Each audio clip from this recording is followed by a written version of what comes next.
Hi everyone, here we go for part 2. So you're supposed to be on this last slide, and what I want you to do is click on this historical narrative link.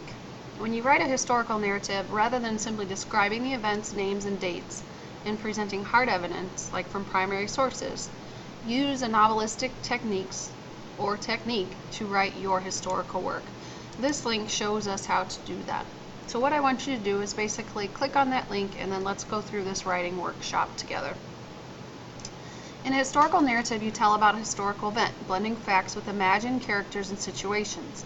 But for this assignment, you can use real characters and real situations from history, from chapter 20, to help you write the narrative. So you can blend historical fiction and nonfiction together. That's totally fine. Like nonfiction, a historical narrative describes people who actually lived and events that actually happened. However, a historical narrative also includes fictional people and details imagined by the writer. Historical narratives should have the following characteristics: accurate historical events and details of actual places, one person's point of view, some characters and circumstances invented by the writer, and chronological organization. On the next following pages, they want you to practice writing historical narrative. We're going to skip that part because I just want you to go ahead and start writing a rough draft about your historical narrative today. But I do want you to complete this pre-writing section. So go ahead and get a document open, and then on the document you're going to add these headings such as pre-writing, drafting, and the model narrative. The revising and the rubric for self-assessment we will wait until later. But for the most part, I do want you to pre-write. And you're going to pre-write according to the directions that we show on this requirements page. But that will come in just a second. So for the pre-writing section on your document, now remember, you guys can pause this video, get your document open, and then come back to this and split your screen so you can see this and write at the same time. Choose a historical event and a central character. Begin by deciding on the historical event you will narrate, then choose a real or fictional person to place at the center of your narrative. Ask the questions in the chart to help you make the decision. So depending on if you're using real people, fictional characters, fictional and real. Obviously, if you use fictional and real, that's a little bit higher order thinking skills. You're using the synthesis process in Bloom's order of taxonomy.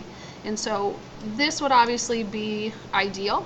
However, for real people and fictional characters will be just fine. You need to make sure that on the document, on this website, the sign-up sheet, that you guys actually write your name down and your topic that you decide on.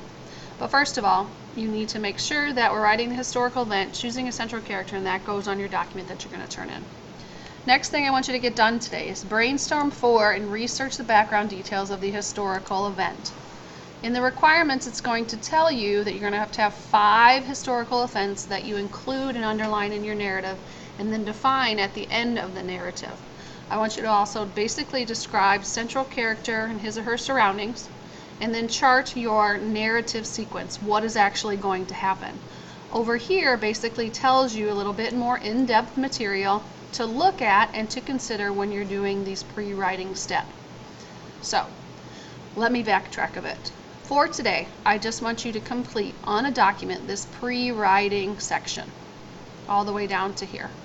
The drafting part, omit, and we will keep, well, we'll just do next time. So homework in class right now, pre-writing section. Choose a historical event, focus on your book chapter 20 for ideas, brainstorm for and research the background details of the historical event. Describe your central character. This should probably be about, a few sentences like it says. And then chart your narrative sequence. So what events are you going to talk about in your actual narrative? Here's some ideas over here that will help you explain the narrative sequence and describe the central character surroundings. Now there's going to be a part 3 coming up next, so make sure you get really excited about it. Okay, see you, bye.